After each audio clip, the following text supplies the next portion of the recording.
అది గోదావరికి వరదలు వచ్చే సమయం అది.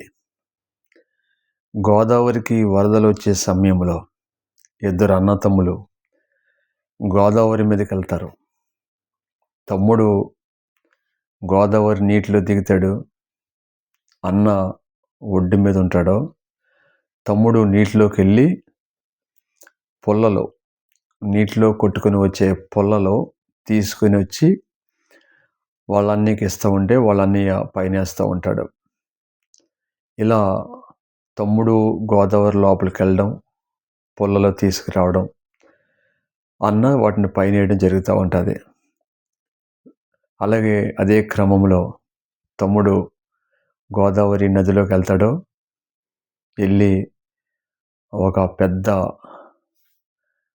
పుల్లని పట్టుకొని అలా అలా వెళ్ళిపోతూ ఉంటాడు. ఒడ్డుకు రావట్లేదు. ఒడ్డుకు రాకుండా అలా పుల్లతో పాటుగా కొట్టుకొని వెళ్ళిపోతూ ఉంటాడు. తమ్ముడు అలా వెళ్ళిపోతూ ఉంటే ఒడ్డు మీద నుంచి అన్న అరుస్తూ ఉంటాడు, తమ్ముడు నువ్వు దాన్ని తీసుకురాలేకపోతే దాన్ని వదిలేసి వచ్చేయి, నువ్వు దాన్ని వదిలేసి వచ్చేయి అని చెప్పి గట్టు మీద నుంచి అన్న కేకలేస్తూ ఉంటాడు. తమ్ముడు ఆ పుల్లని పట్టుకుని వెళ్ళిపోతూ ఉంటాడు.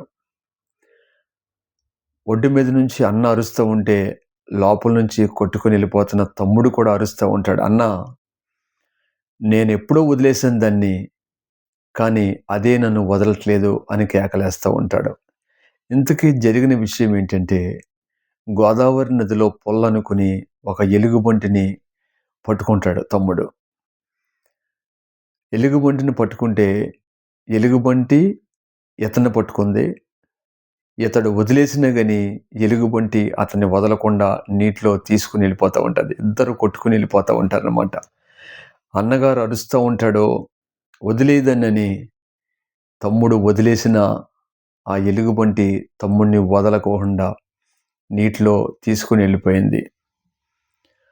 ఈ సమయంలో ఈ సంఘటన ద్వారా మనం చాలా విషయాలు నేర్చుకోవచ్చు.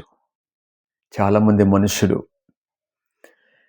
ఏదో ఒక తప్పుని, ఏదో ఒక వ్యసనాన్ని, ఏదో ఒక పాపాన్ని పట్టుకుని ప్రయాణం చేస్తూ ఉంటారు. మొదట్లో అది బాగానే ఉంటుంది. మొదట్లో పాపం తీయగానే ఉంటుంది, వ్యసనము తీయగానే ఉంటుంది, అలవాట్లు బాగానే ఉంటాయి, సంతోషంగా ఉన్నట్టుగా ఉంటాయి. కానీ తుదకు అది అతన్ని పట్టుకొని అతన్ని బంధించి అతనిని బలహీనపరిచి ఆ వ్యసనము బలం పొందుకొని, ఆ పాపం బలం పొందుకొని ఇతన్ని బలహీనపరిచి అది తీసుకుని వెళ్ళిపోతూ ఉంటుంది. దాని ఉచ్చులో నుంచి బయటపడడం ఇతని తరము కాకుండా చేస్తుంది. కాబట్టి మనము ఎలాంటి పరిస్థితుల్లో ఉన్నాం, ఏదైనా పాపం, ఏదైనా వ్యసనం ఈ ఎలుగుబంటిలాగా పట్టుకుని మనల్ని ఈడ్చుకుంటూ వెళ్ళిపోతూ ఉందా? మనం వదిలేద్దాం అనుకున్నా సరే వదలిలేనంత పరిస్థితుల్లో మనం ఉన్నామా? దాని కబంధ హస్తాల్లో మనము బంధించబడి ఉన్నామా? ఈ సమయంలో ఆలోచించుకుందాం. మనం ఎలా ఉన్నాం? వీటన్నింటి నుండి మనం విడుదల పొందాలంటే, వీటన్నింటి నుంచి మనం బయటపడాలంటే, నెమ్మది కలిగి ఉండాలంటే, సమాధానం కలిగి ఉండాలంటే, పాప బంధకాలైనా వ్యసనాలైనా ఎలాంటి పరిస్థితిలో ఉన్నా నీ పరిస్థితి బాగోవాలంటే నీ కొరకు రక్తం కార్చిన యేసుక్రీస్తు దగ్గరికి రాగలిగితే, ఆ సిలువ దగ్గరికి నువ్వు రాగలిగితే, నీ కొరకు బలియాగం అయిపోయిన ఆ సిలువ మూర్తిని నువ్వు చేరుకోగలిగితే, ప్రతి బంధకము నుండి, ప్రతి వ్యసనము నుండి, ప్రతి అలవాటు నుండి ఆ ప్రభు రక్తము నిన్ను పరిశుద్ధపరుస్తుంది. ఆ ప్రభు రక్తము నిన్ను విడిపిస్తుంది. కాబట్టి ఇప్పుడే సిలువ దగ్గరికి రా.